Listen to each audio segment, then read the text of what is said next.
அன்பான கர்த்தருடைய பிள்ளைகளை, இருதயத்தின் ஆழத்திலிருந்து இந்த கால வேளையில் உங்களுக்கு நல்வாழ்த்துக்கள். 2 சாமுவேல் 7ஆம் அதிகாரம் 9வது வசனத்தை வாசித்து இந்த நாளுக்காக நாம் ஜெபிப்போம்.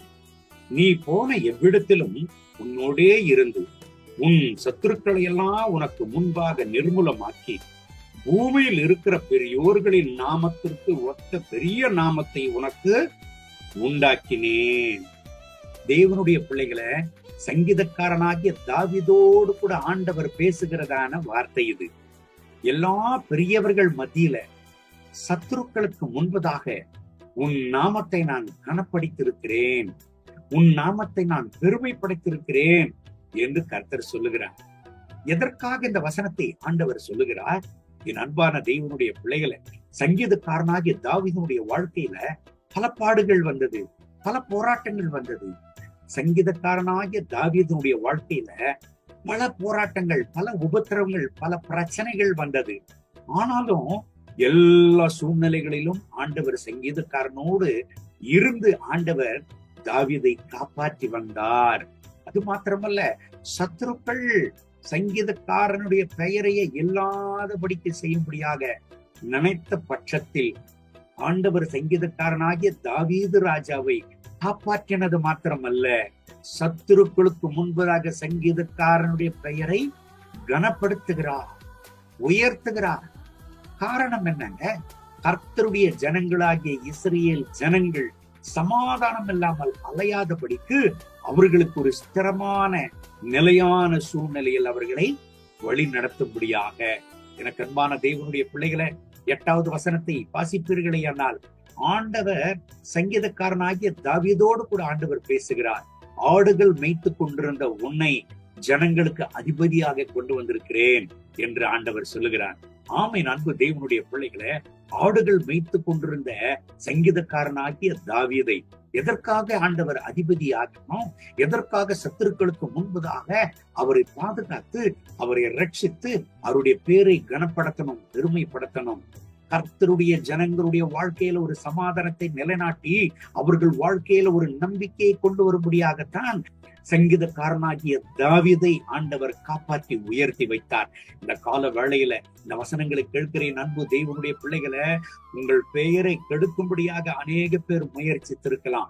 உங்களை ஒன்றுமில்லாமல் ஆக்கும்படியாக, உங்களை சங்காரமாக்கும்படியாக எத்தனையோ உங்களுக்கு விரோதமான திட்டங்களை கொண்டு வந்து நீங்கள் இருக்கிற இடமே இல்லாத பண்ணும்படியாக உங்களுக்கு விரோதமாய் கடந்து வந்திருக்கலாம். ஆனால் கர்த்தர் உங்களை காப்பாற்றுகிறவராக இருக்கிறார், கர்த்தர் உங்களை ரட்சிக்கிறவராக இருக்கிறார், கர்த்தர் உங்களை பாதுகாக்கிறவராக இருக்கிறார். இப்பொழுது ஒரு கேள்வி, எதற்காக ஆண்டவர் சத்துருக்களுக்கு முன்பதாக உங்களை காப்பாற்றணும்? உங்கள் பேரை எத்தனை பேர் கெடுக்க பார்த்தாலும் உங்கள் பேரை கனம் பண்ண ஆண்டவர் எதற்காக தீர்மானிக்கணும்? என் அன்பு தேவனுடைய பிள்ளைகளை, அவருக்காக சாட்சியாக நீங்கள் நிற்கும்படியாகத்தான். மார்க் எழுதின சுவிசேஷம் 16ஆம் அதிகாரம் 15வது வசனத்தை வாசிப்பீர்களே ஆனால், ஆண்டவராகிய இயேசு கிறிஸ்து ஒரு கட்டளையை சீஷர்களுக்கு கொடுத்தார். உலகம் எங்கும் போய் சர்வ சிருஷ்டிக்கும் சுவிசேஷத்தை பிரசங்கியுங்கள் என்று சொல்லி இன்றைக்கும் அந்த கட்டளையை உனக்கும் எனக்கும் ஆண்டவர் கொடுத்திருக்கிறார்.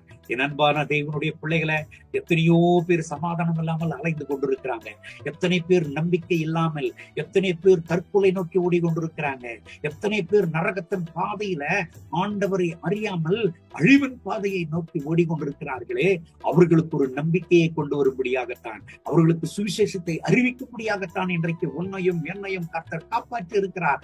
சத்துருவானவன் என்னத்தான் நம்முடைய பெயரை கெடுக்கும்படியாக அவன் தீர்மானித்தாலும் நம்முடைய பெயரை கர்த்தர் கனம் பண்ணி வைத்திருக்கிறதற்கு ஒரே ஒரு காரணம், அவருடைய சுவிசேஷத்தை அறிவிக்கும்படியாக.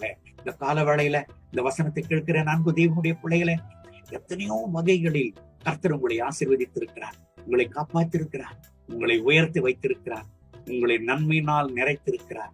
ஆனால் அவருடைய சுவிசேஷத்தை நீங்கள் அறிவிக்கிறீங்களா? அவருடைய சுவிசேஷத்தின் வேலையை நீங்கள் செய்கிறீங்களா? அடுத்தவர்களுக்கு கர்த்தருடைய வார்த்தைகளை பறைசாற்றுகிறீங்களா? அடுத்தவர்களுக்கு தேவனுடைய ராஜ்யத்தை குறித்து நீங்கள் சொல்லுகிறீர்களா? ஆண்டவர் சீக்கிரமாய் வரப்போகிறார், ஆண்டவர் சீக்கிரமாய் வரப்போகிறார். இன்றைக்கே ஒரு தீர்மானம் எடுங்கள், ஆண்டவருடைய சுவிசேஷத்தை அறிவியுங்கள். கர்த்தர் உங்களை ஆசீர்வதித்து உங்கள் பேரை பெருமைப்படுத்தி எல்லா ஜனங்களுக்கு முன்பதாக உங்களை சாட்சியாக நிறுத்துவராக. கண்களை மூடி ஜெபிப்போமா? அன்பின் ஆண்டவரே, இந்த கால வேளையில் என் அன்பு சகோதர சகோதரிக்காக நான் ஜெபிக்கிறேன். இந்த வசனத்தை கேட்டுக் கொண்டிருக்கிறேன் இந்த தெய்வனுடைய பிள்ளைகளை நீர் ஆசீர்வதியும், இவர்களை பலப்படுத்தும். ஆம் ஆண்டவரே, எத்தனை பேர் என்னத்தான் சத்ரு இவர்களுடைய பெயரை கெடுக்க பார்த்தால், இவர்கள் இல்லாமலேயே போகும்படியாக சங்காரமாக்கும்படியான திட்டங்களை கொண்டு வந்தாலும் இவர்கள் பெயரை கனப்படுத்துவீராக, இவர்களை ஆசீர்வதித்து உயர்த்துவீராக. காரணம், இவர்களை நீர் உடைய சுவிசேஷ பாதையில் உபயோகியும், இவர்களை உடைய நற்செய்தி அறிவிப்பின் பாதையில் உபயோகியும், இவர்கள் தேவைகளை சந்தியும். தாவீதை ஆடுகளை மேய்த்துக் கொண்டிருந்த சூழ்நிலையில் இருந்து அரசனாக நீர் மாற்றினீரே, ஜனங்களுக்கு அதிபதியாக மாற்றினீரே. இவர்களை ஆசீர்வதித்து உயர்த்தும், இவர்களை நன்மையினால திருப்தியாக்கி எல்லா ஜனங்களுக்கு முன்பதாக சாட்சியாக மென்மேல உயர்த்தும். அப்படி செய்கிறதற்காக ஸ்தோத்திரம். மகிமை கனம் துதி உமக்கு, இயேசுவின் நாமத்தில் பிதாவே. ஆமென், ஆமென்.